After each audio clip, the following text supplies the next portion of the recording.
Optcha! O tema do vídeo de hoje é ciganos no Santo Daime e na Ayahuasca. Optcha, optcha, optcha.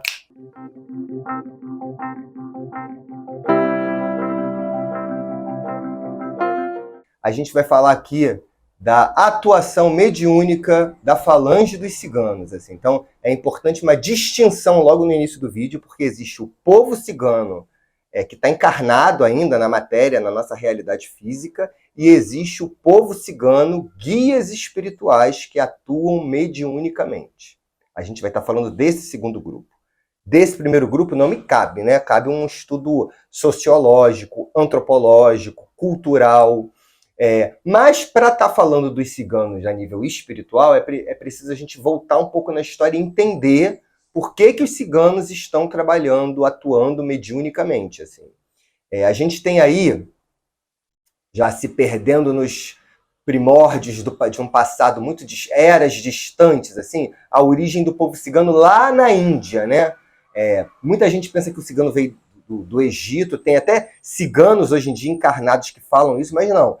Já está comprovado historicamente que o povo cigano saiu da região ali do norte da Índia hoje em dia, ali mais ou menos onde é a Caxemira hoje, motivados por uma guerra, né? Houve uma guerra, eles perderam e tiveram que sair.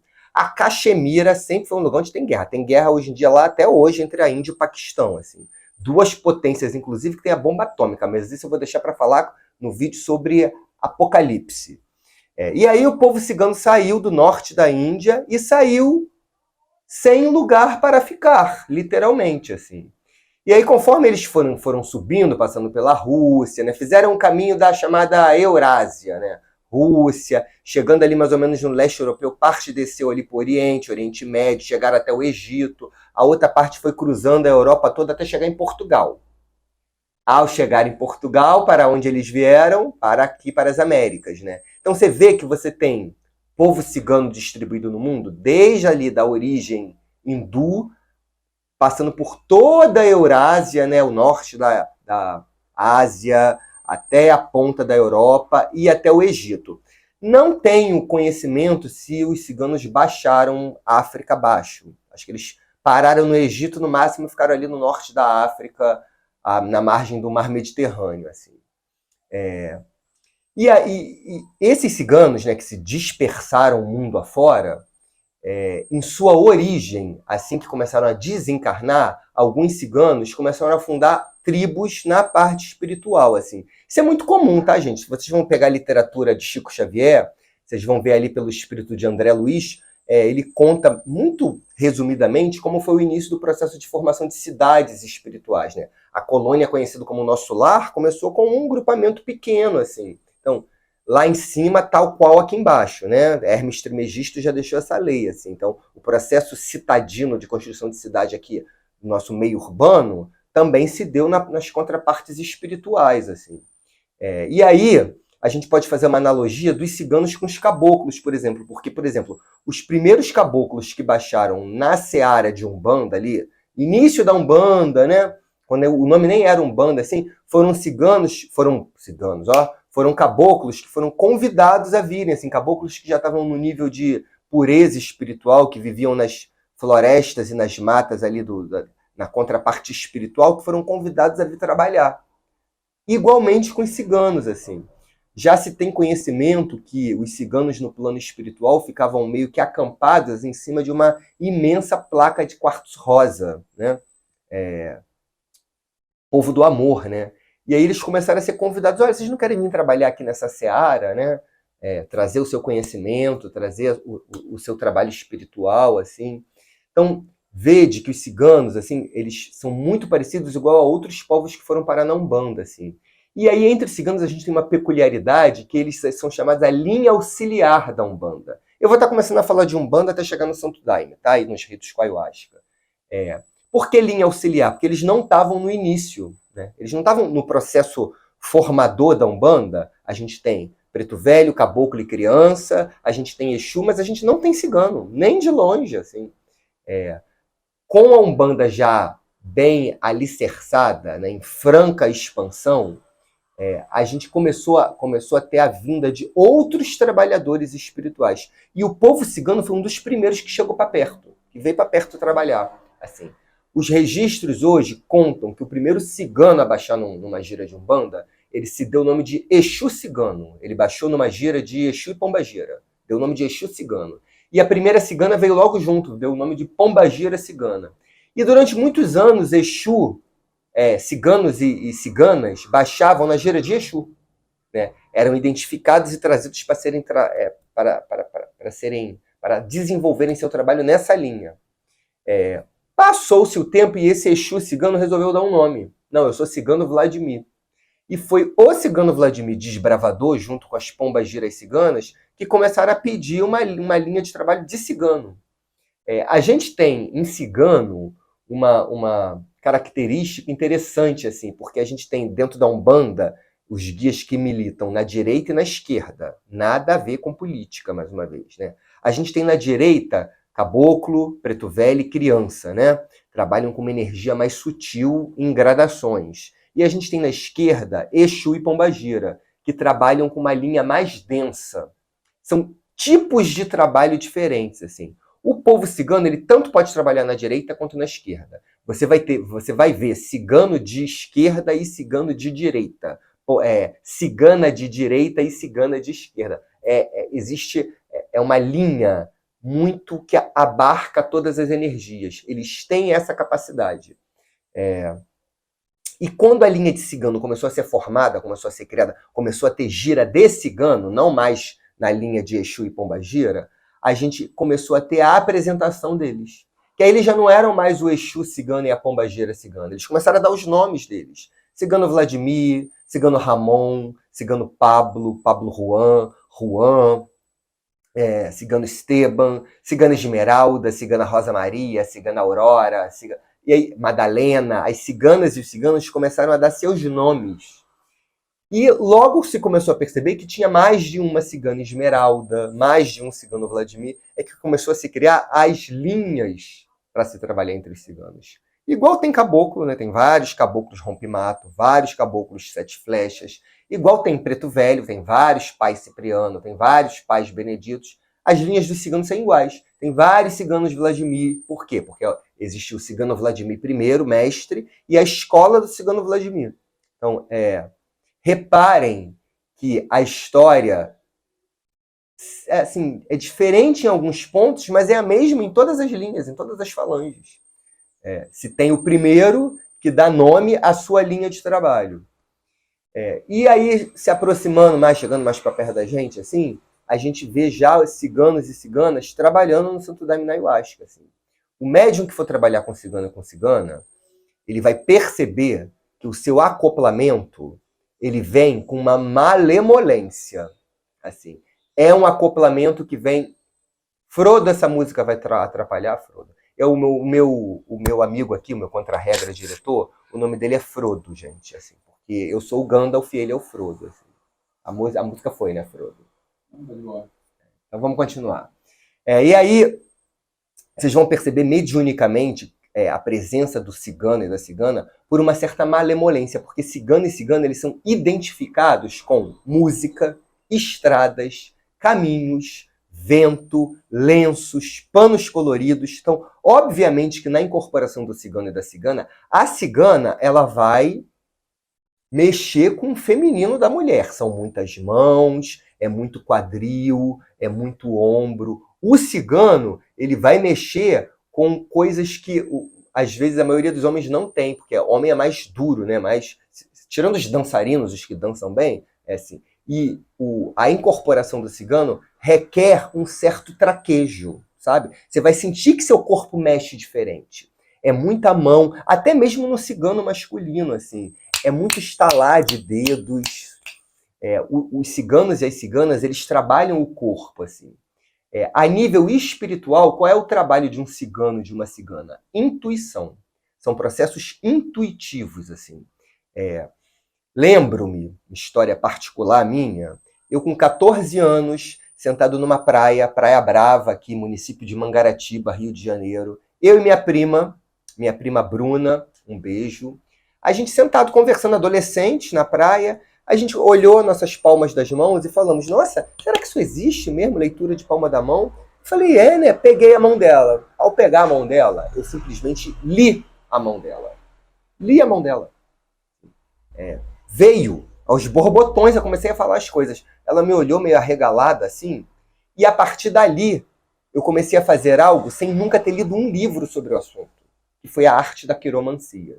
A partir dali, eu comecei a ter a curiosidade de olhar as mãos de todo mundo que estava ao meu redor. E percebi que existia algo, que eu conseguia fazer leituras, assim. Anos se passaram, alguns anos se passaram, a minha adolescência foi acabando, e aí a minha clarividência foi sendo melhor trabalhada, e eu comecei a perceber que existia uma cigana que me favorecia na leitura de mãos. Era a minha guia espiritual cigana. Então reparem que ela atuou comigo abrindo o meu canal intuitivo e o meu dom oracular. É claro que vai ser diferente com as pessoas, né? Nem todo mundo vai ter o dom da quiromancia. Assim, cada cigano e cada cigana vai trabalhar o seu ponto de intuição. Comigo, começou com as mãos, mas não parou aí. Assim. A cigana se apresentou primeiro, mas logo em seguida o meu cigano se apresentou. Assim.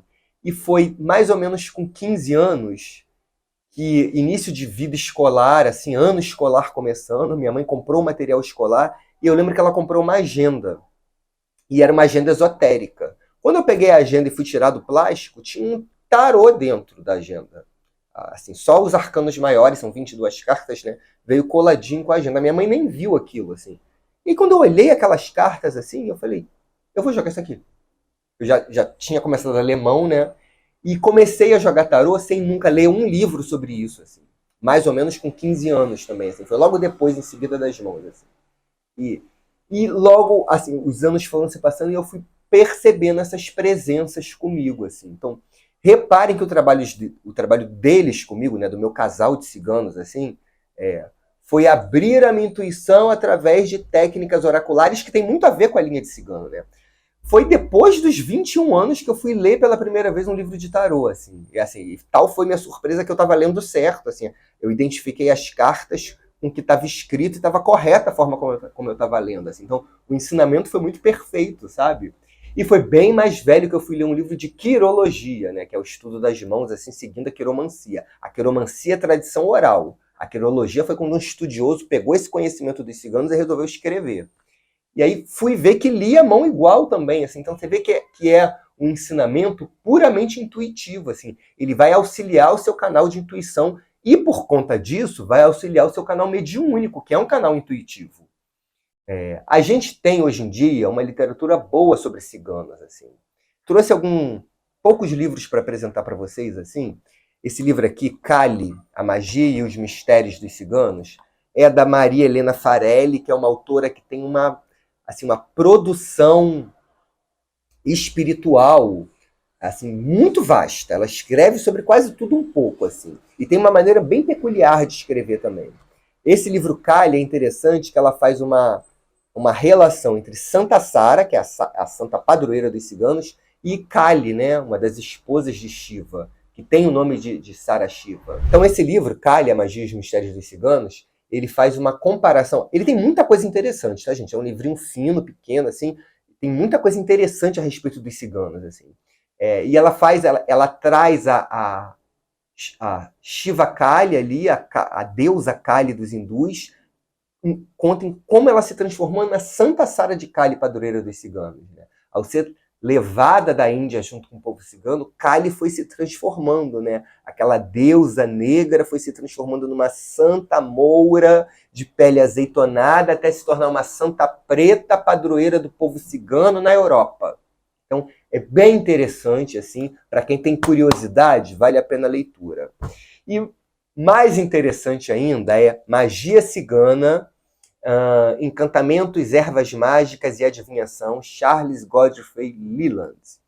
Leland é um antropólogo, sociólogo, estudioso de folclore do século XIX, e ele vai viver 30 anos entre os ciganos europeus e coletar tudo que ele pode a respeito de da vida cigana, principalmente esse lado espiritual e oculto, e colocar nesse livro. É um compêndio, e o mais interessante desse livro é ele não acreditar em nada do que está aqui.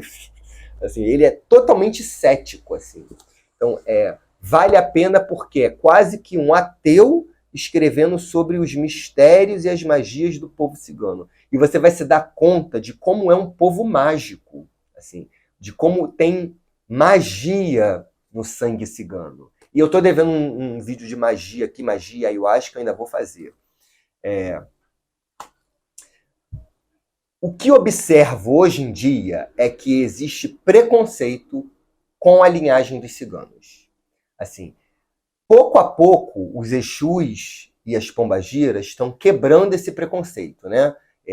Dentro da linhagem de Santo Daime Ayahuasca, que tem muita gente que ainda identifica Exu e pombagira como uma coisa ruim. Assim. E da mesma forma que ainda tem gente que identifica Exu e pombagira como uma coisa ruim, tem gente que identifica cigano e cigana como ladrão de criança e pessoas que vão passar você para trás para conseguir dinheiro ou qualquer alguma outra coisa. Assim.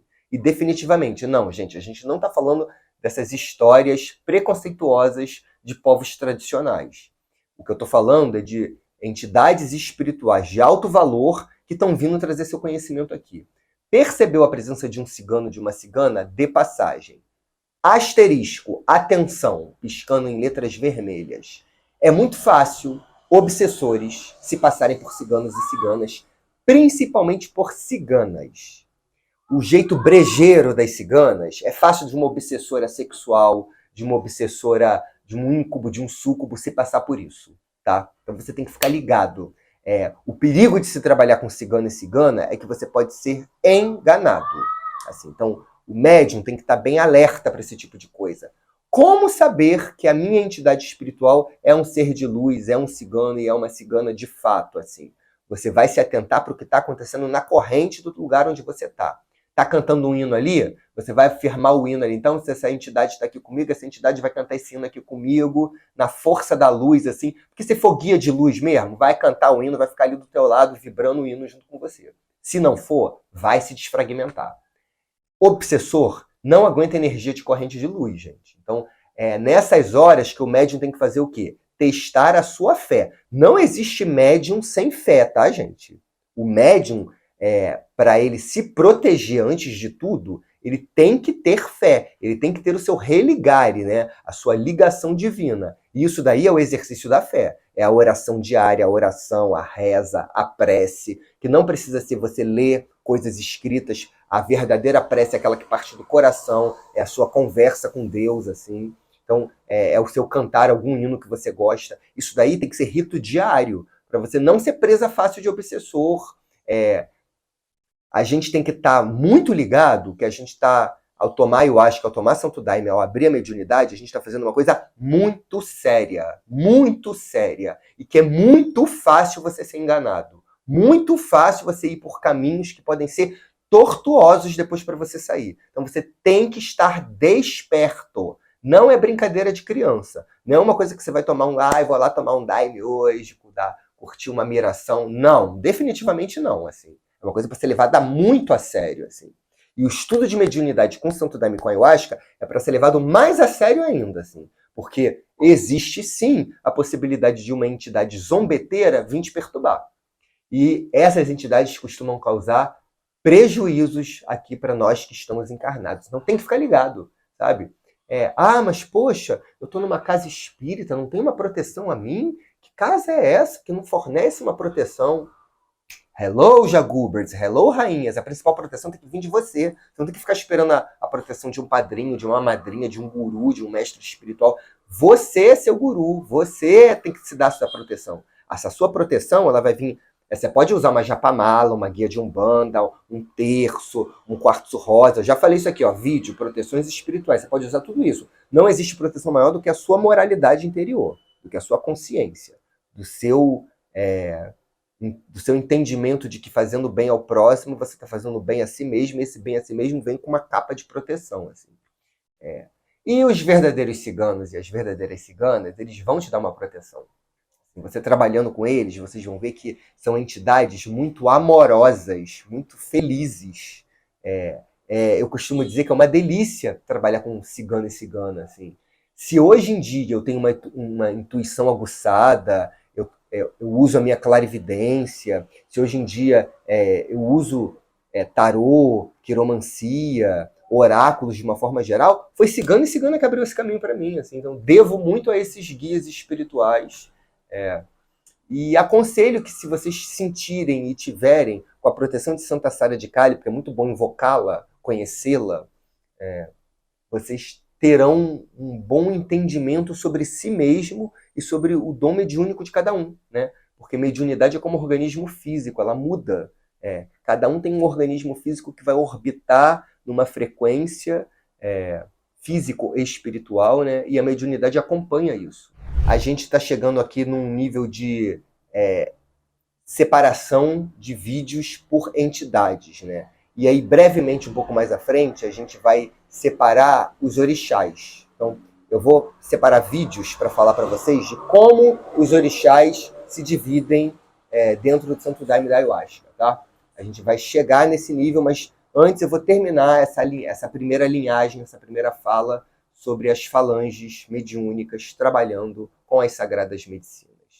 E, Jagubers e rainhas, não se esqueçam, vamos se inscrever no canal, ativar o sininho, dar um curtir, né? Fazer um comentário. Pô, Vinícius, estou gostando desses vídeos. Olha, Vinícius, esses vídeos seus assim estão uma porcaria. Vinícius, pelo amor de Deus, você agora vai ficar falando com o Frodo? Assim, enfim, falem alguma coisa interessante, assim, façam uma pergunta, podem mandar um coió, mas não deixem de comentar. Eu gosto de ler o comentário de vocês.